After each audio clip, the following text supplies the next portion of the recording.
Hello students, आप सभी को हमारे चैनल CSR ज्योग्राफी में एक बार पुनः स्वागत है।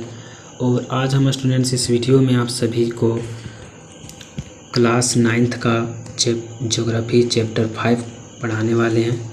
ये ओनली NCERT एक्सप्लेनेशन वीडियो है स्टूडेंट्स। आपको फिर एक मतलब कि पहले NCERT हम कवर करवाएंगे, फिर नोट्स वगैरह हो जाएगा, उसके बाद फिर आपका क्वेश्चन आंसर हो जाएगा। ठीक है स्टूडेंट्स, बट इसमें टाइम ज़्यादा लगने नहीं देंगे स्टूडेंट्स, जल्दी ही कंप्लीट करवा देंगे। ठीक है, तो आज की इस वीडियो ओनली NCERT एक्सप्लेनेशन है स्टूडेंट्स। जो कोई कठिन शब्द आता है NCERT में तो आपके लिए बहुत ही महत्वपूर्ण है कि उसको जानें। ठीक है, और बढ़िया से कवर करना स्टूडेंट्स। आप सभी वीडियो में बने रहिए। अगर चैनल में नए होंगे तो सब्सक्राइब अवश्य कर लीजिए ताकि बाद में कोई प्रॉब्लम ना हो। ठीक है स्टूडेंट्स, तो वीडियो को शुरू करते हैं। जैसा कि स्टूडेंट्स हम सभी के बीच में चैप्टर 5 का नाम है प्राकृतिक वनस्पति तथा वन्य प्राणी। प्राकृतिक वनस्पति क्या होता है? ठीक है स्टूडेंट्स, ये जो प्राकृतिक है एक ठो मानवीय होता है, एक ठो प्राकृतिक होता है। प्राकृतिक जो प्रकृति द्वारा प्राप्त होती है, मानवीय जो मानव खुद से निर्मित करता है। और वनस्पति का अर्थ पता है स्टूडेंट्स, जो वनस्पतियाँ होती हैं, पेड़ पौधे वगैरह जितने भी कुछ होते हैं वनस्पतियाँ। और वन्य प्राणी जो जंगलों के प्राणी होते हैं, वन के प्राणी होते हैं। ठीक है, तो यहाँ कुल मिला के स्टूडेंट्स प्राकृतिक वनस्पति तथा वन्य प्राणी के बारे में जानना है हम लोग को। ठीक है, तो चैप्टर को आगे देखते हैं स्टूडेंट्स। बता रहा है, देखते हैं स्टूडेंट्स। क्या आपने कभी अपने स्कूल, घर या आसपास के मैदानों में भांति भांति के वृक्ष, झाड़ियाँ, घास तथा पक्षियों को देखा है? ये बता रहे स्टूडेंट्स कि हम लोग जब स्कूल, विद्यालय जब जाते हैं या फिर कहीं जाते हैं तो हम लोग आसपास में देखते हैं ना, मैदान, तरह तरह के मैदान होते हैं, वृक्ष होते हैं, झाड़ियाँ होती हैं, घास तथा पक्षियाँ होती हैं। तो इसके बारे में पूछ रहे स्टूडेंट्स, क्या वह एक ही प्रकार के हैं या अलग अलग तरह के?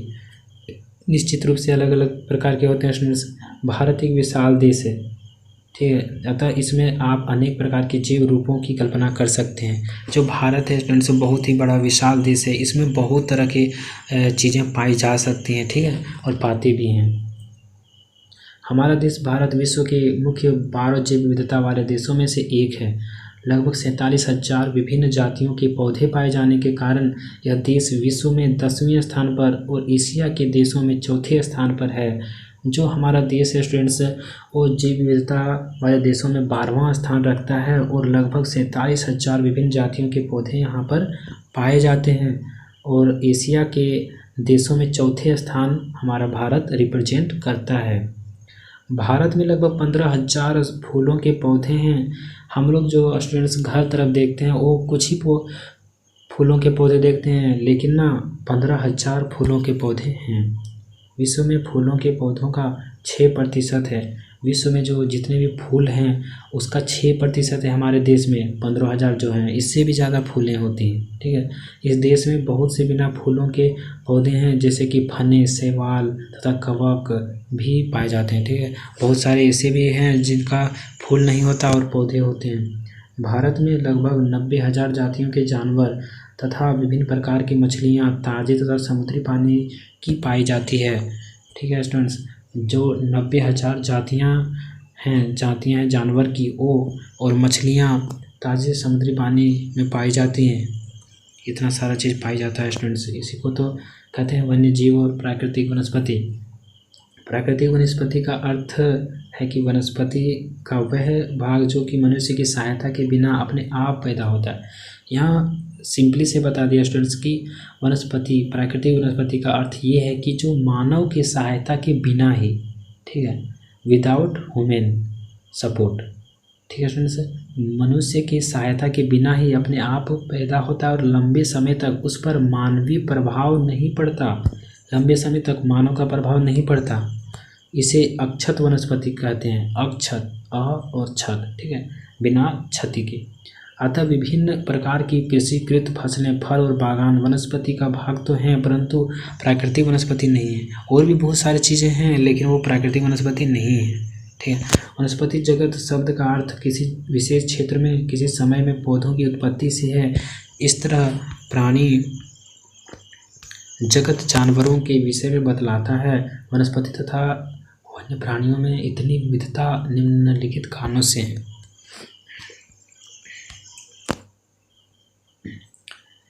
इतनी जो विविधता है वो निम्नलिखित कारण से है। किन किन कारणों से है स्टूडेंट्स? पहला देखते हैं धरातल। धरातल में भी है सब डिवीजन, भूभाग। भूमि का वनस्पति पर प्रत्यक्ष एवं अप्रत्यक्ष प्रभाव पड़ता है। जो भूमि होता है स्टूडेंट्स, उस पर वनस्पति का प्रत्यक्ष और अप्रत्यक्ष प्रभाव पड़ता है। कैसे पड़ता है तो आगे देखते हैं स्टूडेंट्स। क्या पर्वत, पठार तथा मैदान और शीतोष्ण कटिबंधों में एक ही प्रकार की वनस्पति नहीं हो सकती? हो सकती है, लेकिन नहीं होता है ना। धरातल के स्वभाव का वनस्पति पर बहुत प्रभाव पड़ता है। धरातल का बिल्कुल पड़ता है स्टूडेंट्स। जैसे कहीं पहाड़ी इलाका है तो वहाँ का जो वनस्पति होगा कुछ अलग प्रकार का होगा, और कहीं मैदानी इलाका है तो वहाँ का वनस्पति जो होगा यानी पेड़ पौधे होंगे सो अलग होंगे। ठीक है। उपजाऊ भूमि पर प्रायः कृषि की जाती है। उपजाऊ भूमि जो होती है वहाँ पर कृषि की जाती है। और ऊबड़ तथा समतल भूभाग पर जंगल तथा घास के मैदान हैं जिनमें वन्य प्राणियों को आश्रय मिलता है। ये सारा कुछ है स्टूडेंट्स। ठीक है। जो समतल मैदान है वहाँ पर हम लोग कृषि करते हैं, ठीक है, और भी बहुत चीज़ करते हैं, पशुपालन वगैरह करते हैं। लेकिन जो पत्थर जहाँ पर है स्टूडेंट्स, पर्वतीय इलाका है, वहाँ पर खेती तो नहीं किया जा सकता, और वहाँ का जो वनस्पति जाल जो होगा वो भी थोड़ा अलग टाइप का होगा। ठीक है। मृदा, विभिन्न स्थानों पर अलग अलग प्रकार की मृदा पाई जाती है जो विविध प्रकार की वनस्पति का आधार है। जो मिट्टी है वो विभिन्न प्रकार की वनस्पति का आधार है, विभिन्न तरह के पौधों का आधार है। ठीक है। मरुस्थल की बलुई मृदा में कंटीली झाड़ियाँ तथा नदियों के डेल्टा क्षेत्र में पर्णपाती वन पाए जाते हैं। पर्वतों की ढलानों में जहाँ मृदा की परत गहरी है शंकुधारी वन पाए जाते हैं। जहाँ मृदा की परत गहरी है स्टूडेंट्स और ढलान है तो वहाँ शंकुधारी वन पाए जाते हैं। अब देखते हैं स्टूडेंट्स जलवायु। पहले देखिए धरातल, फिर जलवायु। जलवायु का भी बहुत महत्व है स्टूडेंट्स। तापमान में इसमें देखते हैं। ठीक है। वनस्पति की विविधता तथा विशेषताएं तापमान और वायु की नमी पर भी निर्भर करती है। हिमालय पर्वत की ढलानों तथा प्रायद्वीपों के पहाड़ियों पर 915 मीटर की ऊंचाई से ऊपर तापमान में गिरावट वनस्पति के पनपने और बढ़ने को प्रभावित करती है। जो हिमालय पहाड़ी है स्टूडेंट्स वो बहुत ही ऊंचा है तो क्या ऊपर में भी पहाड़ी में पेड़ पौधे होते होंगे क्या? तो होते हैं स्टूडेंट्स, बट बहुत ज़्यादा समस्या के साथ। 915 मीटर की ऊंचाई से ऊपर तापमान में गिरावट, तापमान जो है बहुत कम होने लगता है स्टूडेंट्स, और वनस्पति के पनपने और बढ़ने को प्रभावित करती है। जो वनस्पति है स्टूडेंट्स उसको बढ़ने और पनपने में को प्रभावित करती है। ठीक है। और उसे उष्णकटिबंधीय से उपोष्ण, शीतोष्ण तथा अल्पाइन वनस्पति में परिवर्तित करती है, और उसका जो ढांचा होता है स्टूडेंट्स वो बदलने लगता है। ठीक है। सूर्य का प्रकाश, किसी भी स्थान पर सूर्य के प्रकाश का समय उस स्थान के अक्षांश, समुद्र तल से ऊंचाई एवं ऋतु पर निर्भर करता है। प्रकाश अधिक समय तक मिलने के कारण वृक्ष गर्मी की ऋतु में जल्दी बढ़ते हैं। जो होता है स्टूडेंट्स सूर्य का प्रकाश जो जहाँ ज़्यादा पड़ता है वहाँ अधिक मतलब जल्दी से पेड़ पौधे बढ़ने लगते हैं। ठीक है। कहना यहाँ ये है। ठीक है। तो इस गर्मी की ऋतु में जल्दी बढ़ते हैं, ये बात है। ठीक है। तो सूर्य का प्रकाश कहीं ज़्यादा पड़ता है कहीं कम पड़ता है। तो कम कहाँ पड़ता है स्टूडेंट्स? जो पूर्वी दिशा की ओर मुख किया हुआ जो पर्वत होगा उधर पूर्वी साइड में तो बहुत बढ़िया से लगेगा धूप और वहाँ वनस्पति भी बढ़िया होगा। लेकिन उसके ठीक विपरीत पश्चिमी साइड में तो धूप नहीं हो सकता स्टूडेंट्स, होने का चांस ही नहीं है। इधर पूर्व में सूर्योदय होगा, फिर इधर आते आते दक्षिण तरफ, पूर्व से दक्षिण तरफ आते आते सूर्यास्त होगा। थोड़ा मोड़ा लगेगा स्टूडेंट्स, थोड़ा तो लगेगा ही, उतना धूप लगेगा जिसके कारण से कुछ वनस्पतियाँ तो होंगी ही। ठीक है। तो ये भी प्रभावित करते हैं स्टूडेंट्स। और जो जिधर धूप नहीं पड़ेगा उधर थोड़ा दूसरा टाइप का वनस्पति हो जाएगा। भारत में लगभग सारी वर्षा आगे बढ़ते हुए दक्षिणी पश्चिमी मानसून जून से सितंबर तक एवं पीछे हटते उत्तर पूर्वी मानसून से होती है। अधिक वर्षा वाले क्षेत्रों में कम वर्षा वाले क्षेत्रों की अपेक्षा सघन वन पाए जाते हैं। ये वर्षा भी बहुत काम करती है स्टूडेंट्स। जो वर्षा होती है जहाँ ज़्यादा पानी पड़ेगा यानी कि ज़्यादा वर्षा होगा वहाँ पर ज़्यादा बढ़िया से वनस्पति उगेगा, जैसे कि पेड़ पौधे बढ़िया से होंगे। ठीक है। हरा भरा दिखेंगे। और जहाँ वर्षा ही नहीं होगा वहाँ का पेड़ पौधा में क्या लगेगा? कुछ लगेगा नहीं लगेगा। वो तो बंजर टाइप का हो जाएगा, मरुस्थलीय प्रकार का हो जाएगा। ठीक है, तो यही है। क्या आपने कभी सोचा है कि वन मनुष्य के लिए क्यों आवश्यक है? हम तो हमेशा हम लोग सोचते हैं स्टूडेंट्स, वन क्यों महत्वपूर्ण है। ठीक है, तो बहुत सारे उपयोगी चीज़ों के लिए, जैसे लकड़ी वगैरह हो गया, जलावन का लकड़ी हो गया, और भी बहुत सारे हैं, जैसे छोटी छोटी झाड़ियों में हम लोग पशुपालन करते हैं। तो ये सब बहुत सारा है जिसके कारण जिसको मनुष्य की आवश्यकता है वन का। ठीक है, वन नवीकरण योग्य संसाधन है। जो वन है नवीकरण है, पुनः इसे बनाया जा सकता है, मतलब लगाया जा सकता है। ठीक है, और ये हमारे ऑक्सीजन को बहुत ही बढ़िया से प्रदान करती है, कार्बन डाइऑक्साइड को सोख लेती है। ठीक है, तो बढ़िया स्टूडेंट्स, प्रदूषण को कम करती है ये। वातावरण की गुणवत्ता बढ़ाने में मुख्य भूमिका निभाते हैं। वातावरण की गुणवत्ता वही बताएं स्टूडेंट्स की ऑक्सीजन जो है सो क्लोरीफाई करते हैं। ठीक है, और बढ़िया हवा देती है। गर्मियों के दिनों में ज़्यादा गर्मी नहीं लगने देती, हवा वगैरह चलती है तो। ठीक है, और भी बढ़िया होता है स्टूडेंट्स, वर्षा वगैरह कराती भी है। तो ये सब है स्टूडेंट्स। ये स्थानीय जलवायु, मृदा अपरदन तथा नदियों की धारा नियंत्रित करती है। ये बहुत सारे उद्योगों के आधार हैं तथा कई समुदायों को जीविका प्रदान करते हैं। ये मनोरम प्राकृतिक दृश्यों के कारण पर्यटकों को आकर्षित करते हैं। ये पवन तथा तापमान को नियंत्रित करते हैं। हवा अगर स्पीड से आ रहा है स्टूडेंट्स, बहुत तीव्र गति से आ रहा है, तो उसको भी नियंत्रित करते हैं, और तापमान को भी नियंत्रित करते हैं, और वर्षा लाने में भी सहायता करते हैं। इनसे मृदा को जीवाश्म मिलता है और वन्य प्राणियों को आश्रय, बहुत सारा चीज़ें देती हैं स्टूडेंट्स वन हमें। ठीक है, भारतीय प्राकृतिक वनस्पति में कई कारणों से बहुत बदलाव आया है। भारतीय प्राकृतिक वनस्पति जो है वो कई कारणों से बदलाव आया है, जैसे कि कृषि के लिए अधिक क्षेत्र की मांग, उद्योगों का विकास, शहरीकरण की परियोजना, इनके कारण ही थोड़ा कमी आया है स्टूडेंट्स वनों में। और पशुओं के लिए चारे की व्यवस्था के कारण वन्य क्षेत्र कम हो रहा है। ठीक है, हम लोग जाके चरा देते हैं, मतलब कि चराई करवा देते हैं, और जो पेड़ पौधे छोटे छोटे होते हैं वो ख़त्म हो जाते हैं, जिसके कारण से वनों में ह्रास हो रहा है स्टूडेंट्स। तो ऐसा हम लोग को नहीं करना चाहिए। घास से स्थलों में जाके सिर्फ घास को चराना चाहिए। ठीक है, और पेड़ पौधों को बचाना चाहिए। सन 2003 में वनों का कुल क्षेत्रफल 68 लाख वर्ग किलोमीटर था। भारत के बहुत से भाग में वन क्षेत्र सही मायने में प्राकृतिक नहीं है। भारत के बहुत से भाग में वन क्षेत्र सही मायने में प्राकृतिक नहीं है। कुछ अगम्य क्षेत्रों को छोड़कर, जैसे हिमालय और मध्य भारत के कुछ भाग तथा मरुस्थल, जहाँ प्राकृतिक वनस्पति है, शेष भाग में मनुष्य के हस्तक्षेप से प्राकृतिक वनस्पति आंशिक या संपूर्ण रूप से परिवर्तित हो चुकी या फिर बिल्कुल निम्न कोटि की हो गई।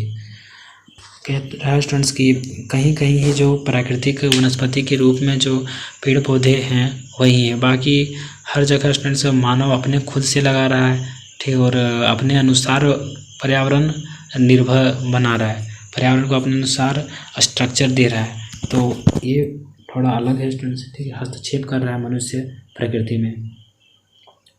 वनस्पति के प्रकार, वनस्पति के कितने प्रकार होते हैं। ठीक है स्टूडेंट्स, हमारे देश में निम्न प्रकार की प्राकृतिक वनस्पतियाँ पाई जाती हैं। इसको नीचे में देखते हैं, जैसे कि देखिए उष्णकटिबंधीय सदाबहार वन, उष्णकटिबंधीय पर्णपाती वन, उष्णकटिबंधीय कंटीले वन तथा झाड़ियाँ, पर्वतीय वन, मैंग्रोव वन। ये क्या होती हैं और इसमें क्या होता है, ये सारा आगे पढ़ेंगे स्टूडेंट्स। ठीक है, इसी वीडियो में पढ़ेंगे। मतलब उष्णकटिबंधीय वर्षा वन यहाँ था स्टूडेंट्स, उष्णकटिबंधीय सदाबहार वन, यहाँ उष्णकटिबंधीय वर्षा वन। ठीक है, दोनों शायद एक ही है। ये वन पश्चिमी घाटों के अधिक वर्षा वाले क्षेत्रों, लक्षद्वीप, अंडमान और निकोबार द्वीप समूहों, असम के ऊपरी भागों तथा तमिलनाडु के तट तक सीमित है। ये उन क्षेत्रों में भली भांति विकसित हैं जहाँ 200 सेंटीमीटर से अधिक वर्षा के साथ थोड़े समय के लिए शुष्क ऋतु में पाई जाती है। तो ये स्टूडेंट्स की यहाँ पर जो उष्णकटिबंधीय प्रदेश हैं, जैसा कि पृथ्वी हमारा है, दिखाते हैं स्टूडेंट्स, हमारा पृथ्वी ऐसा है स्टूडेंट्स। तो यहाँ का जो क्षेत्र है उष्णकटिबंधीय प्रदेशों का, वहाँ पर जो पश्चिमी भाग है वहाँ पर वर्षा होती रहती है। क्यों होती रहती है ये आप आगे कक्षाओं में पढ़ेंगे। ठीक है, डिटेल से पूरा। तो ये है स्टूडेंट्स विकसित जहाँ 200 सेंटीमीटर से अधिक वर्षा के साथ एक थोड़े समय के लिए शुष्क ऋतु पाई जाती है, थोड़ा शुष्क ऋतु भी पाई जाती है। इन वनों में वृक्ष 60 मीटर या इससे अधिक ऊंचाई तक पहुंचते हैं। चूँकि ये क्षेत्र वर्ष भर गर्म तथा आर्द्र रहते हैं, अतः यहाँ हर प्रकार की वनस्पति, वृक्ष, झाड़ियाँ व लताएँ उगती हैं और वनों में इनकी विभिन्न ऊंचाइयों से कई स्तर देखने को मिलते हैं। वृक्षों में पतझड़ होने का कोई निश्चित समय नहीं होता, अतः यह वन साल भर हरे भरे लगते हैं। जो है स्टूडेंट्स, लगभग वर्ष भर यहाँ वर्षा होती है और हरा भरा ही दिखता है, ठीक है, जिसके कारण इसको क्या बोलते हैं, सदाबहार वन या फिर उष्णकटिबंधीय वर्षा वन, ठीक है। इन वनों में पाए जाने वाले व्यापारिक महत्व के कुछ वृक्ष आबनूस, हेबोनी, महोगनी, रोजवुड, रबड़ और सिंकोना है। ये इन जगहों में पाई जाती है, ठीक है फ्रेंड्स। इन वनों में सामान्य रूप से पाए जाने वाले जानवर हाथी, बंदर, लेमूर और हिरन हैं। एक सींग वाले गेंडे असम और पश्चिमी बंगाल के दलदली क्षेत्रों में मिलते हैं। यहाँ पर आप देख पा रहे हैं किस प्रकार का वन है, ठीक है, उष्णकटिबंधीय सदाबहार वन, जहाँ अधिक वर्षा होती है स्टूडेंट्स। ये हो गया आपका। इसके अतिरिक्त इन जंगलों में कई प्रकार के पक्षी, चमगादड़ तथा कई रेंगने वाले जीव भी पाए जाते हैं। जो सदाबहार वन या फिर वर्षा वन है स्टूडेंट्स, तो वहाँ क्या होता है कि बहुत विभिन्न प्रकार के जंगली जीव पाए जाते हैं, पक्षी पाए जाते हैं, चमगादड़ पाए जाते हैं, रेंगने वाले जीव भी पाए जाते हैं। अब सेकेंड है स्टूडेंट्स उष्णकटिबंधीय पर्णपाती वन। पर्णपाती वन क्या होता है, तो इसको अभी पढ़ते हैं, ठीक है। ये भारत में सबसे बड़े क्षेत्र में फैले हुए वन है। इन्हें मानसूनी वन भी कहते हैं। जो पर्णपाती वन है स्टूडेंट्स, ये बड़े क्षेत्र में भारत में बड़े क्षेत्र में है फैले हुए वन है। इन्हें मानसूनी वन कहते हैं और ये उन क्षेत्रों में विस्तृत हैं जहाँ 70 सेमी से 200 सेमी तक वर्षा होती है। इस प्रकार के वनों में वृक्ष शुष्क ग्रीष्म ऋतु में 6 से 8 सप्ताह के लिए अपनी पत्तियाँ गिरा देते हैं। यहाँ होता क्या स्टूडेंट्स कि जो यहाँ का ग्रीष्म ऋतु आता है जब, तो उस समय जो 6 से 8 सप्ताह होते हैं, 6 से 8 सप्ताह यानी कि 2 महीने, लगभग 2 महीने, 2.5 महीने, ठीक है, तो उसमें पत्तियाँ गिरा देते हैं। कौन गिरा देते हैं, पेड़ पौधे वगैरह, ठीक है, झाड़ियाँ वगैरह। तो और वर्षा कितना होता है, 70 सेमी से 200 सेमी। तो इसी को पर्णपाती वन यानी उष्णकटिबंधीय पर्णपाती वन, उष्णकटिबंधीय समझ लिए स्टूडेंट्स, पर्णपाती यानी कि जिसमें 70 से 200 सेमी वर्षा होती है और 2 महीने या 2.5 महीने तक लगभग ग्रीष्म ऋतु में वो पत्तियाँ गिरा देती हैं, ठीक है। ये हो गया। जल की उपलब्धि के आधार पर इन वनों को आर्द्र तथा शुष्क पर्णपाती वनों में विभाजित किया जाता है।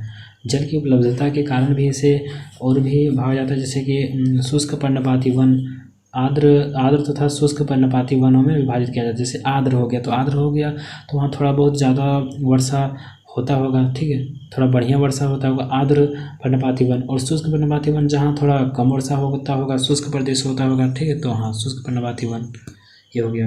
इनमें से आर्द्र या नम पर्णपाती वन उन क्षेत्रों में पाए जाते हैं जहां 100 सेमी से 200 सेमी तक वर्षा होती है। अतः इसे वन देश के पूर्वी भागों, उत्तरी पूर्वी राज्यों, हिमालय के गिरिपथ प्रदेशों, झारखंड, पश्चिम उड़ीसा, छत्तीसगढ़ तथा पश्चिमी घाटों के पूर्वी ढालों में पाए जाते हैं। सागौन इन वनों की सबसे प्रमुख प्रजाति है। सागवान जो होता है स्टूडेंट्स, हम लोग हर तरफ देखते हैं तो वो प्रमुख प्रजाति है। बांस, साल, शीशम, चंदन, रवेर, कुसुम, एक खैर है स्टूडेंट्स, ठीक है, खैर, शीशम, चंदन, खैर, कुसुम, अर्जुन तथा शहतूत की वृक्ष व्यापारिक महत्व वाली प्रजातियाँ हैं। ये इन्हीं की प्रजातियाँ स्टूडेंट्स, ठीक है। आर्द्र पर्णपाती वन का, ठीक है, उष्णकटिबंधीय आर्द्र पर्णपाती वन और उष्णकटिबंधीय शुष्क पर्णपाती वन में उन क्षेत्रों में पाए जाते हैं जहाँ वर्षा 70 सेमी से 100 सेमी के बीच होती है। ये वन प्रायद्वीपीय पठार के से वर्षा वाले क्षेत्रों, उत्तर प्रदेश तथा बिहार के मैदानों में पाए जाते हैं। विस्तृत क्षेत्रों में प्रायः सागौन, साल, पीपल तथा नीम के वृक्ष उगते हैं। इन क्षेत्रों के बहुत बड़े भाग कृषि कार्य में प्रयोग हेतु साफ कर लिए गए हैं और कुछ भागों में पशुचारण भी होता है। यहाँ क्या होता है स्टूडेंट्स कि ये 70 सेमी से 100 सेमी के बीच होता है। यहाँ इसे उष्णकटिबंधीय शुष्क पर्णपाती वन कहते हैं। जैसे कि आप यहाँ देखिए, ठीक है, उष्णकटिबंधीय पर्णपाती वन है। ये पेड़ पौधे अपने पत्तियाँ गिरा रही हैं। आगे देखते हैं स्टूडेंट्स। इन जंगलों में पाए जाने वाले जानवर सिंह, शेर, सुअर, हिरन और हाथी है। विविध प्रकार के पक्षी, छिपकली, सांप और कछुए भी पाए जाते हैं। कहाँ पाए जाते हैं, तो उष्णकटिबंधीय शुष्क पर्णपाती वन में, ठीक है। कंटीले वन तथा झाड़ियाँ, जिन क्षेत्रों में 70 सेमी से कम वर्षा होती है वहाँ प्राकृतिक वनस्पति में कंटीले वन तथा झाड़ियाँ पाई जाती हैं। इस प्रकार की वनस्पति देश के उत्तरी पश्चिमी भागों में पाई जाती है। उत्तरी पश्चिमी भाग में स्टूडेंट्स कंटीले वन तथा झाड़ियाँ पाई जाती हैं। ये क्यों पाए जाते हैं? यहाँ 70 सेमी से कम वर्षा होती है इस कारण से, जिनमें गुजरात, राजस्थान, छत्तीसगढ़, मध्य प्रदेश, उत्तर प्रदेश तथा हरियाणा के अर्धशुष्क क्षेत्र सम्मिलित हैं। जो राजस्थान है स्टूडेंट्स, यहाँ तो आप जानते ही होंगे, और साथ में गुजरात वगैरह भी, ठीक है। अकासिया, खजूर, यूफोरबिया तथा नागफनी कैक्टाई यहाँ की मुख्य पादप प्रजातियाँ हैं। यह आपका यहाँ मुख्य प्रजातियाँ हो गई स्टूडेंट्स। इन वनों के वृक्ष बिखरे हुए होते हैं, इनकी जड़ें लंबी तथा जल की तलाश में चारों ओर फैली होती हैं। पत्तियां प्रायः छोटी होती हैं, जिनमें वाष्पीकरण कम से कम हो सके। शुष्क भागों में झाड़ियां और कंटीले पादप पाए जाते हैं। यहाँ की जो पत्तियां बहुत ही छोटे छोटे, देख लीजिए अब यहाँ पर कैसा किस टाइप का ये है, ठीक है। यहाँ देखिए छोटे छोटे पत्तियों वाला कंटीले झाड़ियाँ हैं। इन जंगलों में प्रायः चूहे, खरगोश, लोमड़ी, भेड़िए, शेर सिंह, जंगली गधा, घोड़े तथा ऊँट पाए जाते हैं। तो यहाँ कंटीले वगैरह में पाए जाते हैं फ्रेंड्स इस चूहे वगैरह, ठीक है। पर्वतीय वन, अब पर्वतीय वन क्या होता है स्टूडेंट्स, इसको आगे देखते हैं। पर्वतीय क्षेत्रों में तापमान की कमी तथा ऊंचाई के साथ साथ प्राकृतिक वनस्पति में भी अंतर दिखाई देता है। वनस्पति में जिस प्रकार का अंतर हम उष्ण कटिबंधीय प्रदेशों में टुंड्रा की ओर देखते हैं, उसी प्रकार का अंतर पर्वतीय भागों में ऊंचाई के साथ साथ देखने को मिलता है। होता क्या स्टूडेंट्स कि जितना ऊपर जाते हैं ना, और वनस्पतियों में बदलाव आता है, ठीक है। तो उसी प्रकार से स्टूडेंट्स यहाँ पर आप देखिए धीरे धीरे करके किस प्रकार का हो रहा है। यहाँ थोड़ा बढ़िया था, यहाँ भी बढ़िया था, यहाँ भी बढ़िया था, और यहाँ सीधे हो गया है पर्वतीय वन के जंगल, ठीक है। 1000 मीटर से 2000 मीटर तक की ऊंचाई वाले क्षेत्रों में आर्द्र शीतोष्ण कटिबंधीय वन पाए जाते हैं। ये है स्टूडेंट्स की शीतोष्ण कटिबंधीय वन होते हैं, और शुष्क कटिबंधीय शीतोष्ण कटिबंधीय वन होते होंगे। तो आर्द्र शीतोष्ण कटिबंधीय वन कहाँ पाए जाते हैं? 1000 मीटर से 2000 मीटर तक ऊंचाई वाले क्षेत्रों में पाए जाते हैं। इनमें चौड़ी पत्ती वाले ओक तथा चेस्टनट जैसे वृक्षों की प्रधानता होती है।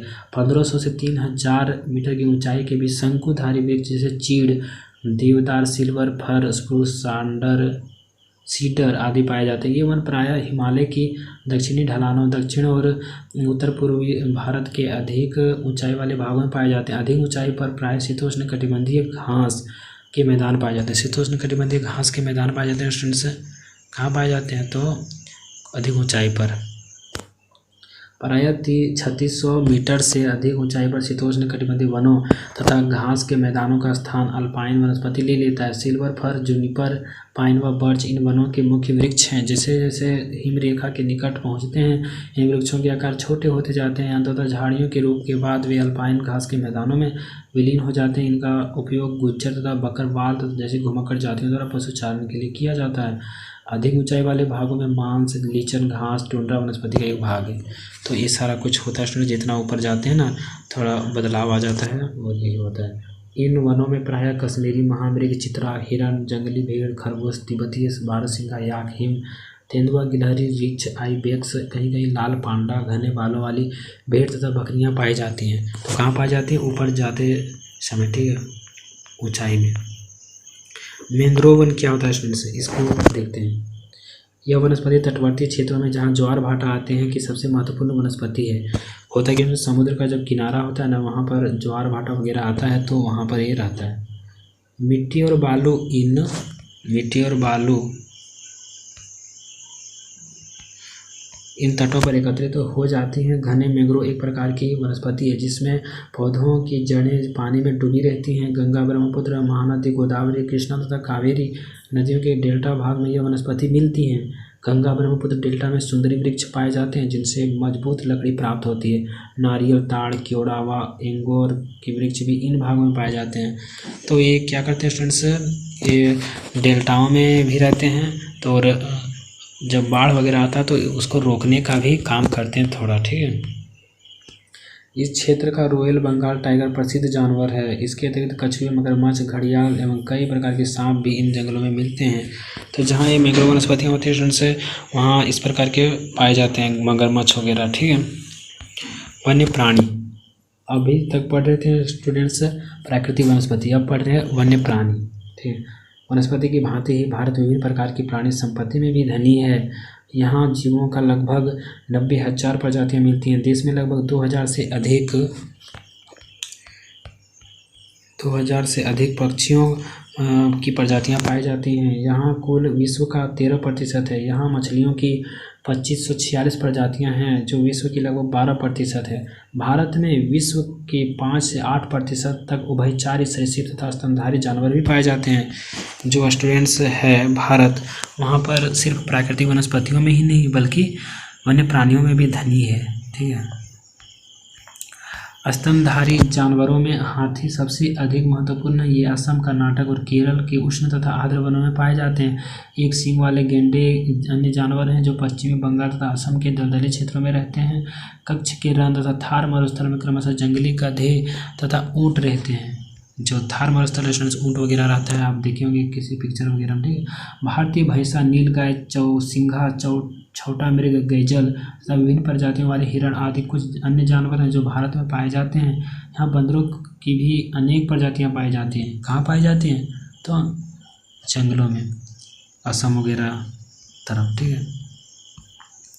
भारत विश्व का अकेला देश है जहाँ शेर तथा बाघ दोनों पाए जाते हैं। भारतीय शेरों का प्राकृतिक वासस्थल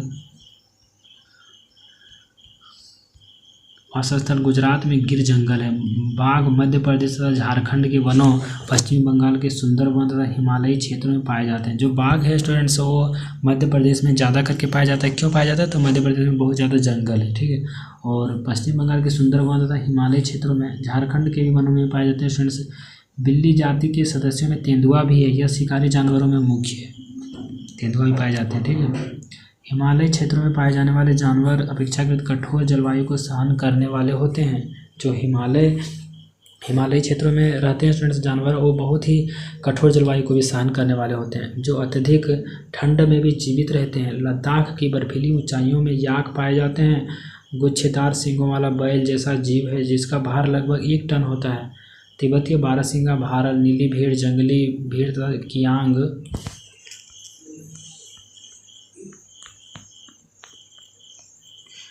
तिब्बती जंगली गधे भी यहाँ पाए जाते हैं। कहीं कहीं लाल पांडा भी कुछ भागों में मिलते हैं। नदियों, झीलों तथा समुद्री क्षेत्रों में कछुए, मगरमच्छ और घड़ियाल पाए जाते हैं। घड़ियाल मगरमच्छ की प्रजाति का एक ऐसा प्रतिनिधि है जो विश्व में केवल भारत में पाया जाता है। जो मगरमच्छ का एक प्रजाति है घड़ियाल, वो विश्व में केवल भारत में ही पाए जाते हैं। भारत में अनेक रंग बिरंगे पक्षी पाए जाते हैं। मोर, बतख, तोता, मैना, सारस तथा कबूतर आदि कुछ पक्षी प्रजातियां जो देश के वनों तथा आर्द्र क्षेत्र में रहती हैं। हमने अपनी फसलें जैव विविध पर्यावरण से चुनी है, यानी खाने योग्य पौधों के नीचे से। हमने बहुत से औषधि पादपों का प्रयोग कर उनका चुनाव किया है। दूध देने वाले पशु भी प्रकृति द्वारा दिए बहुत सारे जानवरों में से चुने गए हैं। जानवरों हमें बोझा ढोने, कृषि कार्य तथा यातायात के साधन के रूप में मदद करते हैं। इनसे